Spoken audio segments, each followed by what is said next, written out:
Yang terhormat Bapak Ibu Pengurus Majelis Pendidikan Kristen Indonesia dan Bapak Ibu Kepala Sekolah yang saya hormati, marilah kita bersama bersyukur kepada Tuhan atas berkat dan penyertaan-Nya sehingga kita dapat bertemu meskipun secara maya dalam keadaan sehat pada kesempatan ini.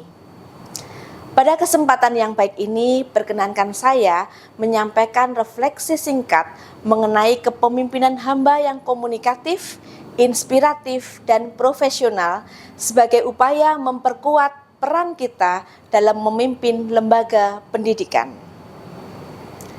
Landasan utama pembahasan ini adalah firman Tuhan dalam Markus 10 ayat yang ke-45 yang menyatakan, "Karena anak manusia juga datang bukan untuk dilayani, melainkan untuk dilayani, dan untuk memberikan nyawanya menjadi tebusan bagi banyak orang." Ayat ini memberikan 3 prinsip kepemimpinan yang relevan untuk kita terapkan dalam konteks pendidikan saat ini. Pertama, kepemimpinan yang komunikatif dengan kerendahan hati. Di era keterbukaan informasi dan dinamika yang cepat, komunikasi satu arah tidak lagi memadai bagi para pendidik, tenaga pendidikan, peserta didik, serta orang tua memerlukan ruang dialog yang terbuka dan saling menghargai. Pemimpin yang komunikatif tidak menempatkan diri sebagai pihak yang paling mengetahui segala hal, melainkan membuka diri untuk mendengarkan dan memahami aspirasi bawahannya. Sebagai ilustrasi, pada tahun 2020, manajemen PT Tokopedia secara konsisten menyelenggarakan forum dialog secara virtual dengan seluruh karyawan guna membahas kondisi perusahaan di tengah pandemi. Komunikasi yang terbuka dan jujur tersebut terbukti mampu menjaga kepercayaan dan stabilitas organisasi. Dalam konteks sekolah dan yayasan, prinsip ini dapat diwujudkan melalui forum rapat partisipatif, mekanisme penyampaian aspirasi yang aman, serta penggunaan bahasa komunikasi yang santun dan konstruktif.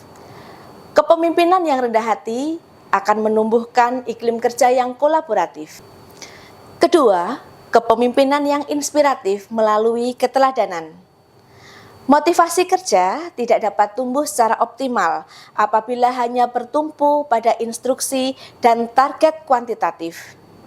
Di tengah tantangan kejenuhan kerja dan tekanan profesional, para pendidik memerlukan pemimpin yang mampu menunjukkan makna dan tujuan dari setiap tugas yang dilaksanakan. Contoh nyata kita lihat pada PT Gojek Indonesia. Ketika produktivitas tim mengalami penurunan selama masa kerja jarak jauh, pimpinan unit layanan pelanggan mengambil inisiatif untuk membagikan kisah nyata pelanggan yang terbantu berkat pelayanan timnya. Melalui penekanan pada dampak sosial dari pekerjaan tersebut, semangat dan rasa tanggung jawab para anggota tim kembali meningkat. Oleh karena itu, sebagai pemimpin lembaga pendidikan, marilah kita menjadi teladan dalam kedisiplinan, integritas, dan semangat pelayanan. Kehadiran yang konsisten serta sikap profesional kita akan menjadi sumber inspirasi yang menggerakkan seluruh sivitas akademika. Ketiga, kepemimpinan yang profesional dengan standar mutu yang tinggi. Tuntutan efisiensi tidak boleh mengorbankan kualitas dan integritas kerja. Profesionalitas merupakan wujud tanggung jawab kita kepada Tuhan serta kepada masyarakat yang telah mempercayakan pendidikan putra-putrinya kepada lembaga pendidikan yang kita kelola. Sebagai contoh konkret, SMK Bob Kris 1 Yogyakarta konsentrasi keahlian produksi film, menjalin kerjasama dengan rumah produksi lokal untuk beberapa proyek, baik film pendek, company profile, maupun iklan layanan masyarakat. Siswa bekerja sesuai dengan brief dari profesional, mengikuti tenggat waktu produksi, dan menyerahkan hasil akhir yang dinilai bersama oleh guru dan praktisi dari industri.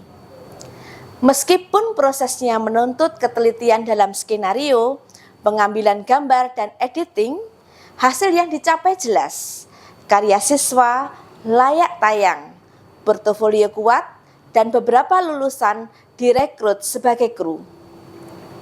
Hal ini menunjukkan bahwa standar industri dapat diterapkan sejak di bangku sekolah.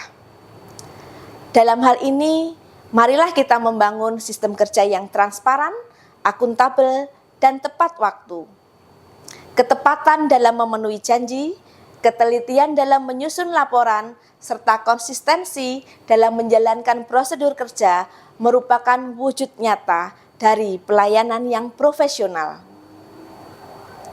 Bapak Ibu yang saya hormati, kepemimpinan yang efektif pada masa kini tidak terukur dari besarnya kewenangan, melainkan dari kesediaan kita untuk melayani dengan tulus. Marilah kita menjadikan ayat pada Markus 10 ayat 45 sebagai pedoman dalam memimpin. Berkomunikasi dengan kasih, memberi teladan yang menginspirasi, serta bekerja secara profesional untuk kemuliaan Tuhan. Apabila prinsip ini kita laksanakan secara konsisten, niscaya lembaga pendidikan yang kita pimpin akan berkembang tidak hanya dari sisi administrasi, tetapi juga dalam membentuk karakter dan masa depan generasi penerus bangsa. Demikian penyampaian saya. Semoga Tuhan senantiasa memberikan pertolongan dan kekuatan kepada kita semua dalam menjalankan tugas kepemimpinan. Terima kasih atas perhatian Bapak Ibu.